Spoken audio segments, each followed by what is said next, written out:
Hello and welcome everyone.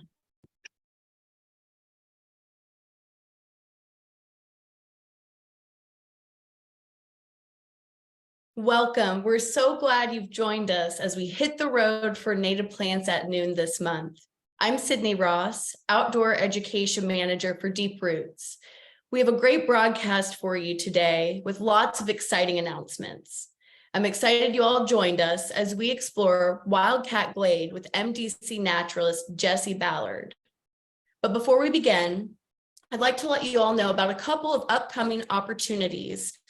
If you'd like to get your hands dirty while nerding out about native plants, join us 3 times a month at the Anita B. Gorman Discovery Center for our Work and Learn Garden Days. I lead these work days and promise it's not only a great educational opportunity, but also a ton of fun. Our next work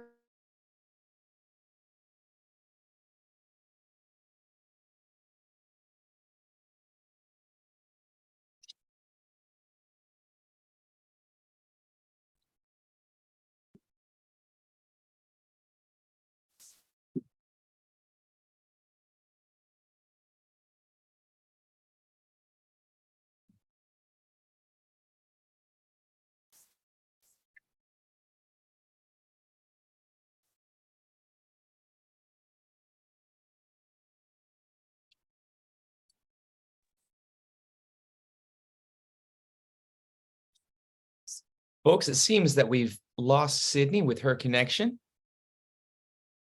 And welcome to Native Plants on the Road.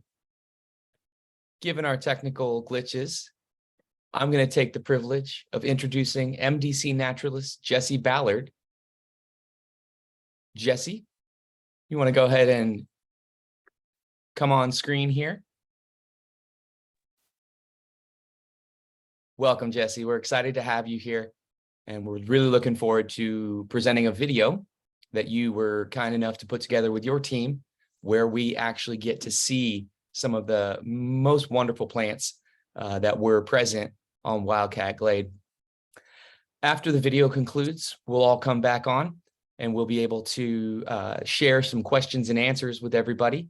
I personally am very curious about the Chert Glade ecosystem and its rarity. So without further ado, and hopefully without further technical issues, allow me to present Jessie Ballard at Wildcat Glade near Joplin, Missouri. Hello, my name is Jessie Ballard, and I'm a naturalist for the Missouri Department of Conservation at the Shoal Creek Conservation Education Center, located right here in Joplin. Well, today you join us on this beautiful natural area known as Wildcat Natural Area, or Wildcat Glade Natural Area.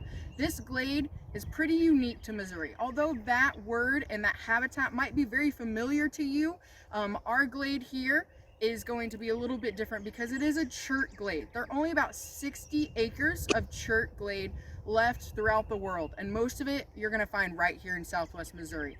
Now, while we're looking at our glade today, there are many different ways to be able to keep a glade healthy. One of the great uses and tools that we use to be able to manage this habitat is going to be prescribed fire.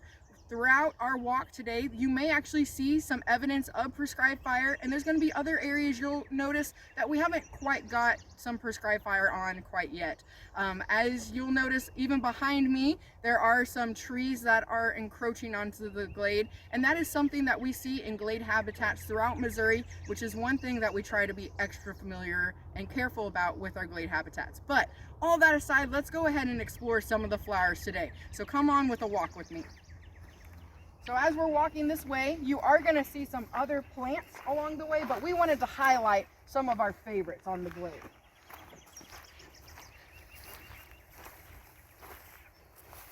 Being early May, there are many flowers that are yet to produce, there are many plants that are yet to produce flowers themselves, but this is one of our favorites.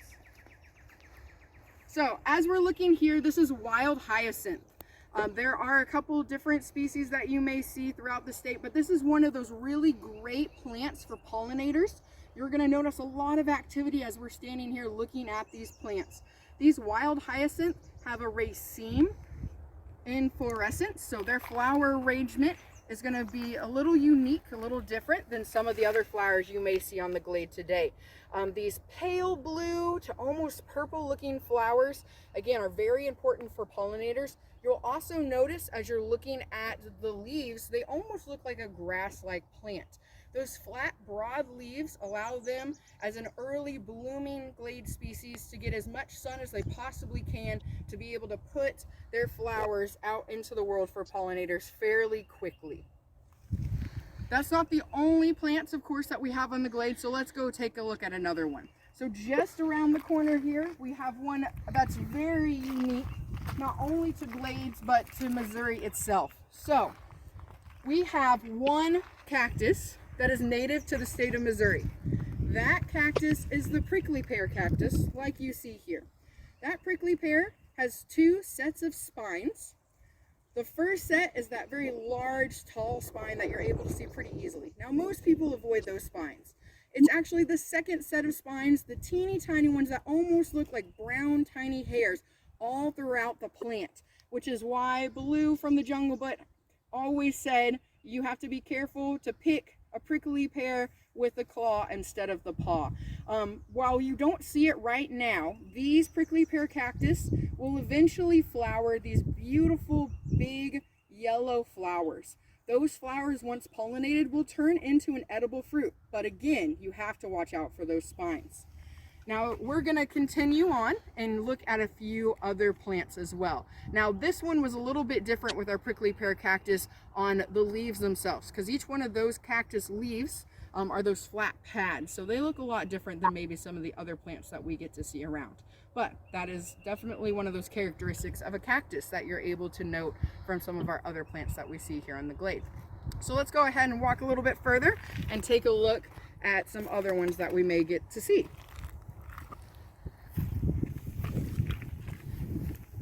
Gonna walk a little ways up here.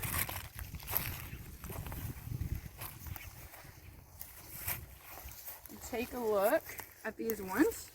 Whoops, which my shadow might be, it might be a little hard to see these ones with my shadow on it, but I wanted to make sure you guys could see the color as well. Another great one, as we see the pollinators that are moving around, this is a species or a different type of scorpion weed that we have here in Missouri. You'll notice these bright, almost purple looking flowers. They've got these tiny dots that are all inside the flower. It's a really great way to help the pollinators distinguish this plant from others. And then also you'll notice that it's got leaves that are running all the way up the plant. Those leaves are another way to help these plants start with pollination early on here on the glade. So another really, really cool plant that we get to see.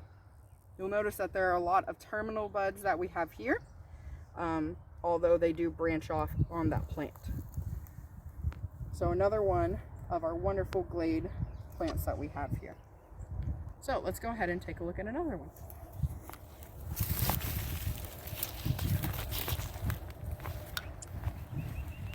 And you'll notice as we walk, there are several throughout the glade here.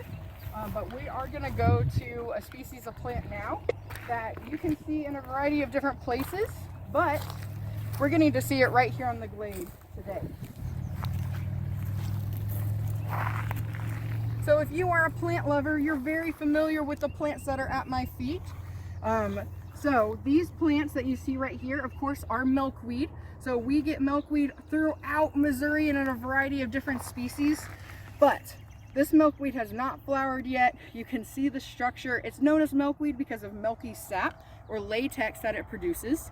Now that milky sap or latex is what is protecting this plant from being eaten by a bunch of other animals, and really going to be the host plant for, you guys already know it, a monarch butterfly. So those butterflies are coming up from the beautiful area of Mexico. They're coming up to Missouri, they're laying eggs, and then that will be the first generation to be able to continue on. So what a cool find that we got to find on our glade as well. So we talked about how some trees on the glade aren't necessarily a good thing. while that is very true, we do have some unique species that we get to see here on the Wildcat Natural Area, like this very short oak tree. Now, several of you may think, well, that's just a small oak, it's a young oak. But plants have a great will to survive in any habitat they possibly can. So this oak tree could actually be hundreds of years old because this has been dwarfed, it's been stunted because of the lack of nutrients that it finds on the glade, but it still has that will to survive in this habitat. So we found another really cool plant right here on the glade. So as we look here, this is known as a spiderwort. Our spiderwort is a really easy plant to tell apart from some of the others that we can see, because first off, it's got these 3 leaves, or 3 petals, excuse me, as you see on the flower here, but the leaf arrangement is very different from what you're gonna see a lot of plants. It almost looks like a grass. As it's coming up here, it's gonna surround the actual plant and then branch off as you see here. So it's going to do that arrangement all the way around. So even if you aren't seeing these without flowers yet, if you're more to the north than what we are to the south here, you can recognize this plant long before it flowers because of that leaf arrangement. You really won't see a lot of other plants here in Missouri that look quite like that. So as we've been walking along, I found another really neat plant that we see here on the glade. You can see these in a variety of different places, but this is a yarrow that is yet to bloom. You can see this head of the flower is just about to pop, but we're still a little, probably a few weeks away from it actually blooming. You'll notice though that its leaves look fern-like, and a lot of people, when they start seeing this come out of the ground, they do think it's a fern, but you can see the differences. You're never going to see spores on these leaves, but they do look very fluffy and almost feathery like, as you're going to see many other ferns, or you're going to see ferns look like, versus this plant, which is not a fern but is a beautiful yarrow that we get to see right here on the glade.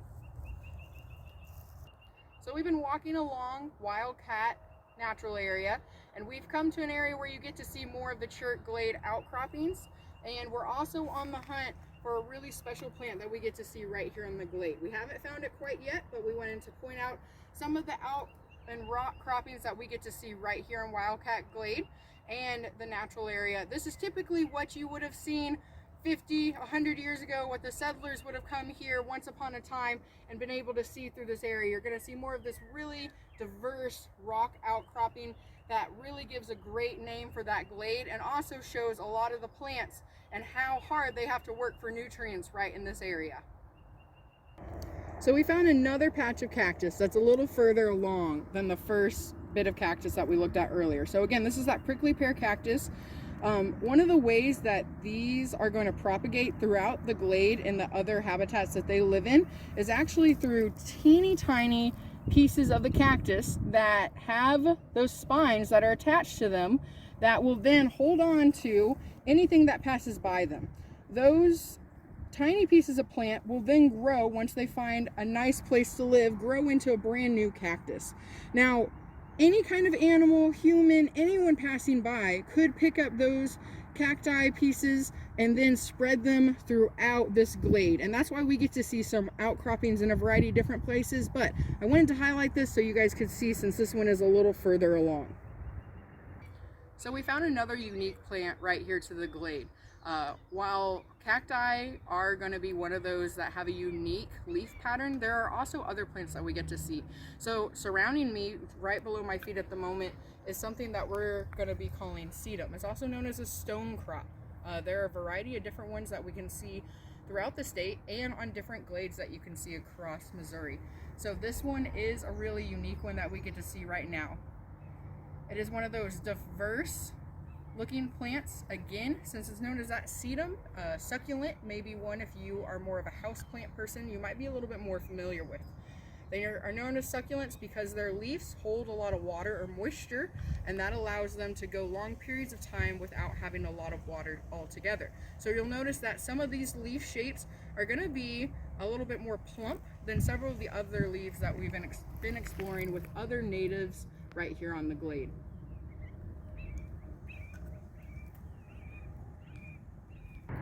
So we have finally come to the spot where we found the star of our show. This flower is one that we get to see not only on the glade today, but you can also start to see in some of the roadways along and all around Missouri. So this is lance leaf coreopsis. This bright yellow flower that you see is actually one that has two flowers in one. Typically, when we're thinking about flowers, we think of these bright yellow parts as a petal. Now with these guys, they do have ray flowers, which include those petals there, and then they also have disc flowers. The disc flowers are these tiny ones that are in the middle. Instead of just having your typical complete flower parts that are going to be in the middle there, they actually have an abundance of flowers that will be pollinated and then all turn into seeds for wildlife. You'll also notice again, as we're continuing with that glade theme, with a lot of our plants have very slender leaves to be able to soak up as much of that sunshine as they possibly can. Now, as we continue to look at this plant and scan over on just a couple more, you've got one coreopsis in full bloom. You've got one that is just about to bloom here. And then you've got just one more step further that hasn't bloomed quite yet. And this is pretty common when we're looking at our coreopsis, to have almost a ray or a variety of flowers and plants in different stages. Now these flowers and plants will continue to bloom for the next few weeks, and it is one that we get to see here on the glade pretty often. Now while you were looking at the lance leaf coreopsis, you may have noticed the blackened earth or the dark earth. We mentioned earlier that idea of prescribed burn or even putting fire on the glade is a great management tool, and that is something that you can see right here on the glade as well. You may have noticed that in this area, because of the blackened earth, we don't see as many grasses as some of the other areas that we've explored so far. So definitely this is a great tool to be able to let these plants that typically will grow up through the grasses, give them a little bit more room to grow for a growing season until their grass counterparts catch up with them. Now, as we're standing here as well, you can tell that we're very close to the wonderful areas that we have here, but this is a great place to know that nature is accessible for all people. This is not too far off the beaten path as many of our other glades would be here in Missouri. So we get a great opportunity right here in the state and in this part of Joplin to be able to see glade, especially a chert glade, in a variety of different ways. Action.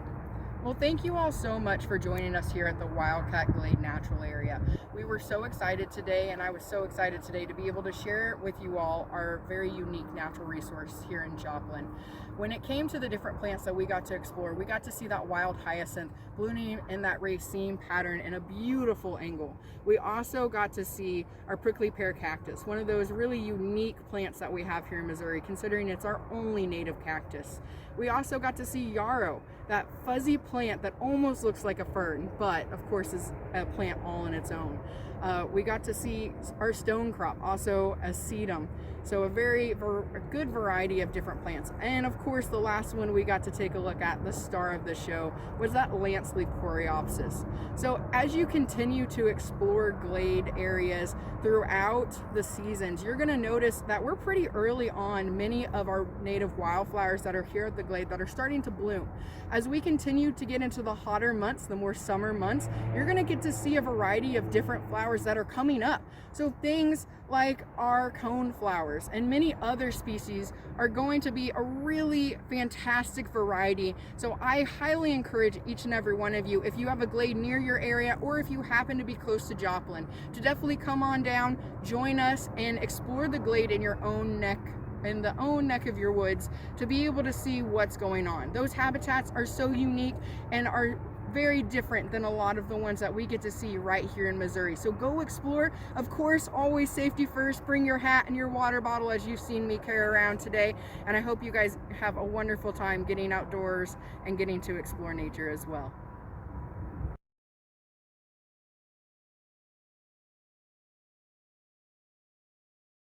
Well, wasn't that wonderful? I apologize everyone for my technical issues. My internet just decided to kick me off right at the beginning, but I'm back. And I want to introduce Jessie since I got interrupted at the introduction. So Jessie, thank you so much for taking the time to show us Wildcat Glade Conservation Area. We have some wonderful questions here in the Q&A. But before we jump in, I want to just quickly describe what it is you do at Shoal Creek Conservation Area, because I think your background is very intriguing to everybody here. So growing up in the Ozark Mountains spurred Jessie Ballard to discover a career in conservation. In pursuit of this goal, she earned a bachelor's degree in ecology and field study for biology from College of the Ozarks. During this time, she found a love of teaching nature and an interpretation. During her 7 years as an interpreter, she has worked for a variety of organizations, including the National Park Service, Missouri State Parks, Dogwood Canyon Nature Park, and the Missouri Department of Conservation. Jessie is a naturalist for the Missouri Department of Conservation, located at the Shoal Creek Conservation Education Center in Joplin, Missouri. In her free time, Jessie enjoys camping, gardening, bird watching with other nature enthusiasts. Welcome, Jessie. We have some great questions for you to answer today. I'm happy to be here. Wonderful. We will jump right in. And as we answer these questions, viewers, please put your questions in the Q&A and we will answer as many as we can. So Jessie, when is the best time of year to burn? And how do you get such a rocky area to burn? That's a great question. So when we're looking at glades for prescribed fire, that first idea of a glade, of course, is an extremely rocky area. So there's not most of the time a lot of plant life, but when we're looking at burning a glade, it's going to be in the winter months. When you're thinking about the plant life at that time, it's dormant. A lot of the grasses have grown up a good height. They have gone dormant at that time. So that's going to be some really easy fuel for a prescribed fire to be able to catch on to.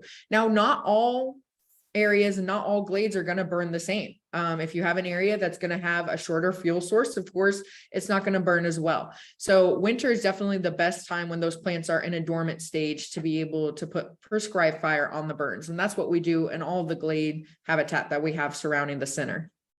That's wonderful. It's also really important to burn during the dormant season to protect wildlife too. So I appreciate hearing that your burn efforts take place during the winter dormant months. Okay, Joyce asked, what exactly is a glade? She arrived a little later, so apologies if you already covered this, but could you go ahead and give us the definition of a glade?